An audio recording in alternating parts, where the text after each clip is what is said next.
Nanay, ang sabi po ng teacher ko, ang nanay daw ay ang ilaw ng tahanan. Ano naman po ang tawag sa ama? Anak, ang tawag naman sa ama ay ang tagapundi ng ilaw ng tahanan.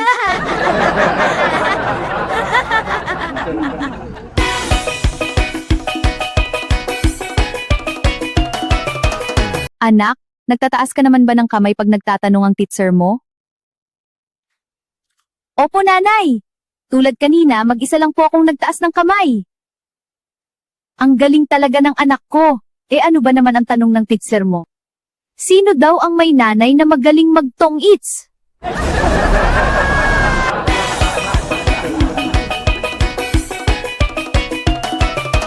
Liway, nandyan ka ba? Lichut libag, lawlay liwan. Opo, nandito po kami lahat. Mga pinitukan kayo ng lintek! Nandito pala kayo lahat sino na nakataw sa hardware natin?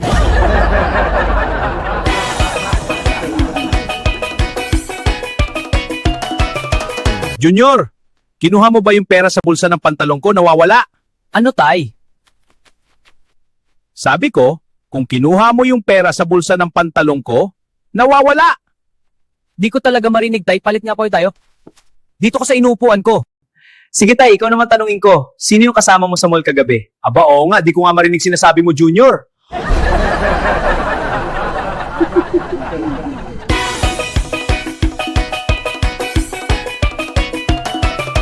Si Lolo at Lola ay seryosong nanonood ng isang sikat na skandal na yumanig noon sa daigdig ng pelikula. Bakit mo ako sinampal? Sa tagal nating magkasama kinakain pala yun, wala ka kasing alam.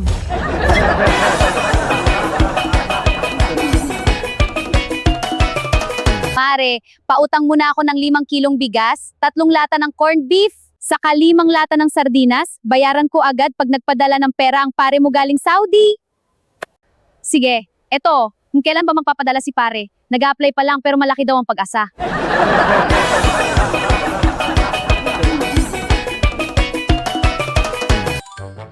Hey everyone, I'm at the airport, ready to go to China. Look at this huge plane. Let's climb up. Up the stairs we go. Almost there. China, here I come. For the first time, he traveled far from home.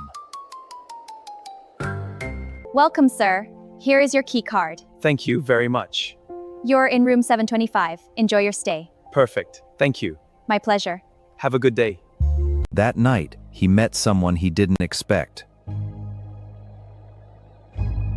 He made a choice without thinking about the risks. The next day, something didn't feel right. His concern quickly turned into fear. Doc, ano po ang sakit ko? Son, you have contacted a very rare genital disease called Mongolian rose. A very rare disease that no medication has been invented yet. I'm sorry that I cannot do anything to help you, young man. The only thing we can do is to cut it off. Okay, thanks, Doc. Anyway, I'll still get second opinion from our Philippine doctors.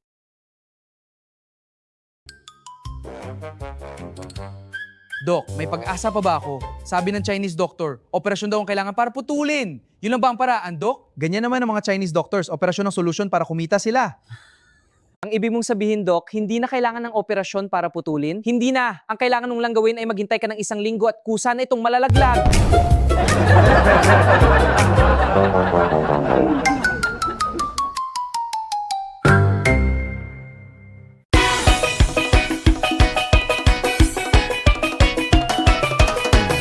Hoy, tumigil ka na sa pag-inom ng beer, masyado ka magastos. Ikaw nga itong magastos ang mahal kaya ng makeup mo. Nagpapaganda lang naman ako para sa iyo. Ganun ba? Umiinom lang naman ako para gumanda ka.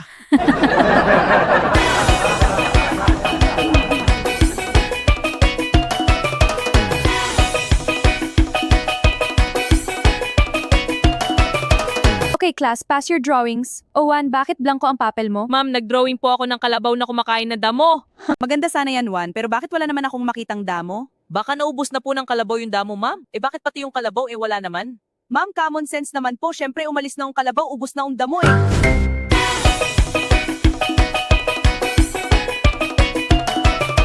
Naisipan ni Max na mangumpisal, kaya pumasok siya sa simbahan. Padre, ako po ay nagkasala. Mangungkumpisal po ako.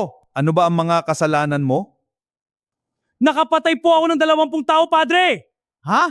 Bakit naman nakapatay ka ng ganong karami? Kasi sabi ko po walang Diyos. Ayaw nilang maniwala na walang Diyos. Wala. Kayo po ba naniniwala na merong Diyos? Dati yun iho ngayon. Trip-trip na lang.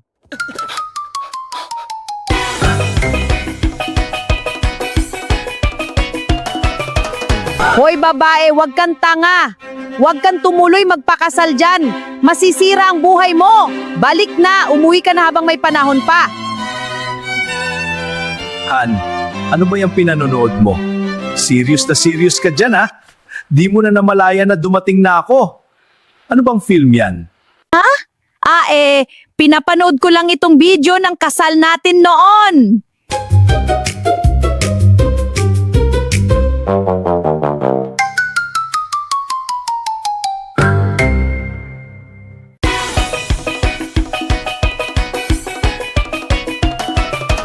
An ambitious nurse intern in a tertiary hospital dialed canteen and shouted, a cup of coffee, quickly! You fool! You've dialed the wrong extension! Do you know who you are talking to? I'm the chief nurse of this hospital, you idiot! And you know who's talking to you, bitch? No! Who? Thank God!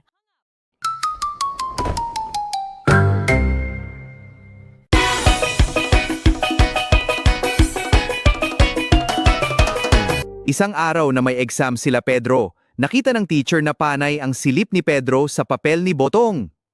Nilapitan siya ng teacher at kinausap siya. Pedro! Ganyan ka na ba kabobo? Bakit nangungopia ka kay Botong? Ma'am, seeking help is not a sign of ignorance. It's an intellectual act that allows people to admit that some situations are not meant to be handled alone. It's a reality check. Did you get my point, ma'am? Pedro, Tagalog lang naman ang tanong ko Hindi ka naman mabiro. Sige, ituloy mo na lang yan. Huwag ka lang magpapahuli ha.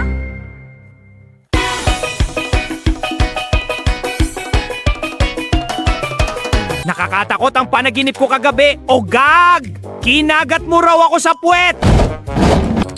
Bakit naman nakakatakot, Barok Kinagat lang naman pala kita. Paanong di ako matatakot? Isa ka daw ahas sa panaginip ko, o gag!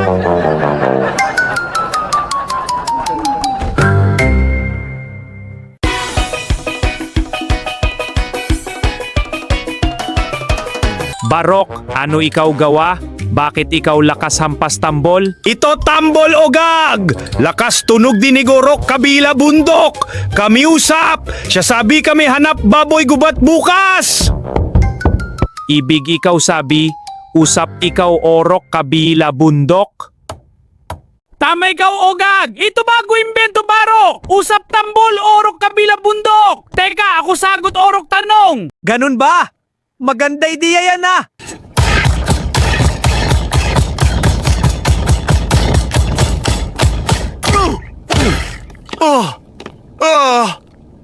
Lakas na haba pa tambol mo, Barok! Ano ba ikaw sabi? Ako sabi okay! Big boy, meron ulit akong magandang tanong sa iyo. Pagbutihin mo ang sagot ha? May 2 ibon sa sanga ng puno. Sigiripit at sigiripat. Lumipad sigiripat, sino ang natira? Madali naman tanong mo. Di sige repeat. Sige, ulitin ko ha. May 2 ibon sa sanga ng puno. Sigiripit at sigiripat. Lumipad sigiripat, sino ang natira? Ang sabi ko, di sige repeat. Sige, for the 3rd time. May 2 ibon sa sanga ng puno. Sigiripit at sigiripat. Lumipad sigiripat, sino ang natira? Ang kulit mo naman, boy.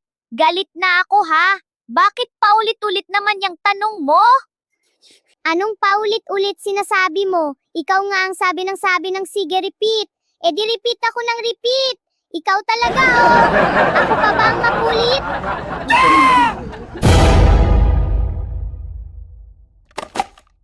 Usapang ibon din lang naman tayo ngayon. Eto pa ang isa, big boy.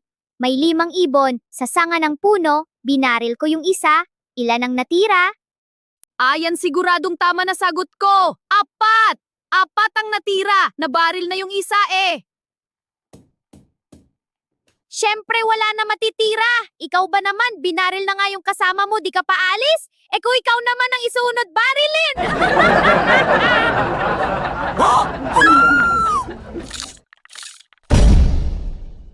Sige, big boy, last na ito. May 5 baboy sa kulungan. Lumundag ang isa. Ilan ang natira? Pinahirapan mo talaga ako ha.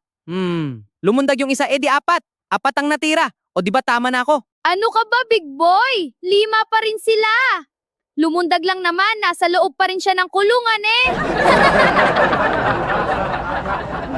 Parati na lang ikaw ang nagtatanong eh. Ako naman. Tungkol sa baboy din ito. May 5 baboy, namatay ang isa. Ilan ang natira? Ako naman yata pahirapan mo, big boy ah. Pero 4 ang pinaka-logical na sagot sa tanong mo. Tama? Siyempre walang natira. Walang natira kasi nakipaglibing yung 4. I'm so angry. Steam is coming out! My head is shaking so much. I'm gonna blow up! Usapang isda naman tayo, big boy. Meron daw isang dilis lumalangoy, biglang kinain ng bangus. At itong bangus naman daw kinain ng dolphin. Tapos yung dolphin, kinain ng balyena. Ang tanong, big boy, ano ang mas malaki sa 4? Siyempre, ang balyena ang mas malaki sa 4. O ano? Tama ako, hindi ba? Hindi po. Siyempre, ang mas malaki sa 4 ay 5.